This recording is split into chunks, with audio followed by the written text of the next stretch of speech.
আপনার বাপ-দাদার নামে কোথায় কতটুকু সম্পত্তি আছে আপনি বের করবেন কিভাবে? আপনি চাইলেই কিন্তু আপনার হাতে থাকা স্মার্টফোন দিয়ে খুব সহজেই আপনি দেখে নিতে পারবেন বা বের করতে পারবেন যে আসলে আপনার বাপ-দাদার নামে কোথায় কতটুকু সম্পত্তি বা জমি আছে। তো কিভাবে অসাধারণ কাজটা করবেন বা কিভাবে বের করবেন? চলুন আমি সম্পূর্ণ প্রসেস দেখিয়ে দিচ্ছি। আর এরকম ইম্পোর্টেন্ট ভিডিও প্রতিনিধি পেতে এই চ্যানেলটা সাবস্ক্রাইব করবেন এবং বন্ধুদের সাথে বেশি, বেশি ভিডিওটি শেয়ার করে রাখবেন। তো চলুন তাহলে মূল ভিডিওটি দেখে নেওয়া যাক। তো ফার্স্টে আপনার ফোনে ডাটা অথবা ওয়াইফাই করে নেবেন। তারপরে যেকোনো একটা ব্রাউজার ওপেন করবেন। তো এখান থেকে Google Chrome ব্রাউজার ওপেন করলাম। ওপেন করার পরে সার্চ বার রয়েছে, সার্চ বারে এসে আপনি সার্চ করবেন যে ল্যান্ড লিখে সার্চ করবেন, ঠিক আছে?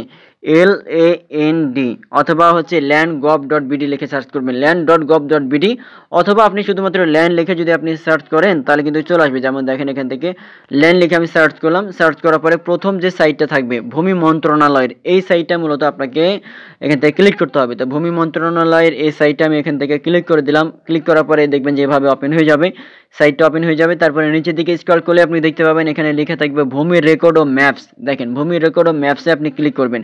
যখন ভূমি রেকর্ড ও ম্যাপসে ক্লিক করবেন তারপরে কিন্তু এভাবে কিন্তু আরেকটা সাইট ওপেন হয়ে যাবে, মানে ওই সাইটেরই আরেকটা নতুন ইন্টারফেস ওপেন হয়ে যাবে। তারপরে এখান থেকে আপনাকে যেটা করতে হবে, তিনটা অপশন আছে, সার্ভে খতিয়ান, নামজারি খতিয়ান আর মৌজা ম্যাপ। তো নামজারি খতিয়ান লেখা আছে, আপনি এখানে ক্লিক করবেন।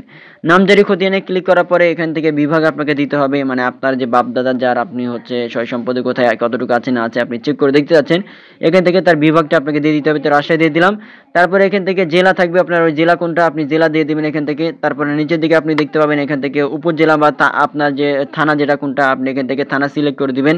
তারপরে এখান থেকে মৌজা চলে আসবে, ঠিক আছে? মৌজা মানে কি? মৌজা মানে হচ্ছে আপনার যে ফেসবুক আইডি, ঠিক আছে? আপনার ওই ফেসবুক আইডি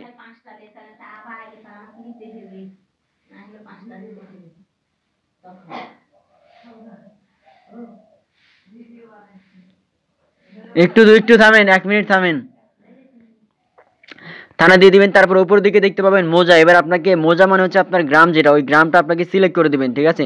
তো এখান থেকে আমি একটা গ্রাম সিলেক্ট করে দিচ্ছি। দেখেন আপনার যে গ্রামের সিস্টেমে যেটা পড়েন গ্রামটা দিয়ে দিবেন। তো এখান থেকে গ্রাম দিয়ে দেওয়ার পরে সিলেক্ট করে দেওয়ার পর মৌজা সিলেক্ট করার পরে নিচের দিকে দেখতে পাবেন খতিয়ানের তালিকা। এই যে নিচের দিকে স্ক্রল করি যেটা, এখন এখান থেকে আপনার বাবা বা দাদা, হ্যাঁ, যার যেখানে কতটুকু আছে না আছে নামটা দেখতে পারবেন। এখান থেকে নামটা খুঁজে বের করতে হবে আপনাকে, অথবা খতিয়ান নাম্বার লিখে আপনাকে সার্চ করতে হবে।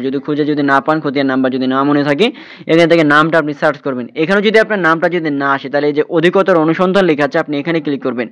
অধিকতর অনুসন্ধানে ক্লিক করার পরে এখান থেকে দেখতে পাবেন যে মালিকের নাম, এখানে আপনার বাবা বা দাদার নামটা যারটা আপনি বের করতে যাচ্ছেন এটা আপনি দিয়ে দেবেন তার নাম।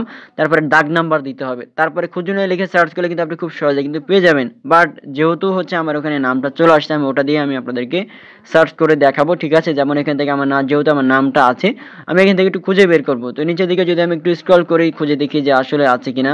তো দেখেন এখান থেকে অলরেডি কিন্তু আমি আরেকটা ইম্পর্টেন্ট বিষয় হচ্ছে যে নামগুলো আপনি ক্লিক করবেন এই নামের উপরে কিন্তু 2বার ক্লিক করা লাগবে, ঠিক আছে? তো এখান থেকে আমি একটা নামের উপর জাস্ট আমি 2বার ক্লিক করলাম। যখনই ক্লিক করলাম যেটা আমি বের করতে যাচ্ছি দেখেন চলে আসবে। এখান থেকে খতিয়ান নাম্বার লেখা থাকবে, বিভাগ, জেলা, উপজেলা, সার্ভে, নামজারি, তারপর মৌজা লেখা থাকবে, তারপর জমির পরিমাণ কিন্তু এখানে চলে আসবে, ঠিক আছে? মালিকের নাম যেটা ওটাও চলে আসবে। এখান থেকে আপনি এই যে দেখতে পাচ্ছেন দাগ নাম্বার, ওটা চলে আসবে। কোন দাগ নাম্বারে কত কি এটা আপনার সবকিছু দেখতে পারবেন, ঠিক আছে? আপনি যদি আদার্স আরও ডিটেলসে যদি আপনি দেখতে চান বা বের করতে চান তাহলে সেই ক্ষেত্রে, বা আপনি প্রিন্ট করতে চান তাহলে সেই ক্ষেত্রে আপনাকে যেটা করতে হবে, ঝুড়িতে রাখুন লেখা আছে, এখানে আপনি ক্লিক করবেন। ক্লিক করার পরে উপরের দিকে যে ঝুড়ির একটা অপশন আছে দেখেন, ওখানে আপনি ক্লিক করবেন। ওখানে যখন ক্লিক করবেন এখানে দেখতে পারবেন এটা, এখান থেকে খতিয়ান, তারপরে সিলেক্ট করে দেবেন অনলাইন কপি, এটা সিলেক্ট করবেন। তারপরে এখান থেকে বাম পাশে যে টিক মার্ক আছে এখানে ক্লিক করে দিবেন। নিচের দিকে তারপর চেক আউট লেখা থাকবে, চেক আউটে ক্লিক করবেন। তারপরে কিন্তু এই সাইট আরেকটা নতুন ওপেন হয়ে যাবে। এখান থেকে খুব সহজে কিন্তু আপনি দেখতে পারবেন। তারপরে এইভাবে কিন্তু ওপেন হয়ে যাবে। এখান থেকে কিন্তু আপনার ফোন নাম্বার, ইমেল অ্যাড্রেস এগুলো দিয়ে সাবমিট করলেই বা আপনার এখান থেকে রেজিস্টার করলে বা লগ ইন করলে কিন্তু আপনি খুব সহজে এখান থেকে আপনি খতিয়ান সহ, দাগ নাম্বার সহ সব কিছু কিন্তু আপনি ডাউনলোড করে নিতে পারবেন, চেক করে দেখতে পারবেন ফুল ডিটেলসে। সেইভাবে খুব সহজেই কিন্তু আপনি আপনার বাপদাদার পূর্বপুরুষের, হ্যাঁ, জমি বা জমা কোথায় কতটুকু আছে তার নামে সব কিছু কিন্তু আপনি জানতে পারবেন খুব সহজেই। সো এরকম ইম্পর্টেন্ট ভিডিও প্রতিনিয়ত পেতে চ্যানেলটা সাবস্ক্রাইব করে সাথে থাকবেন। ধন্যবাদ।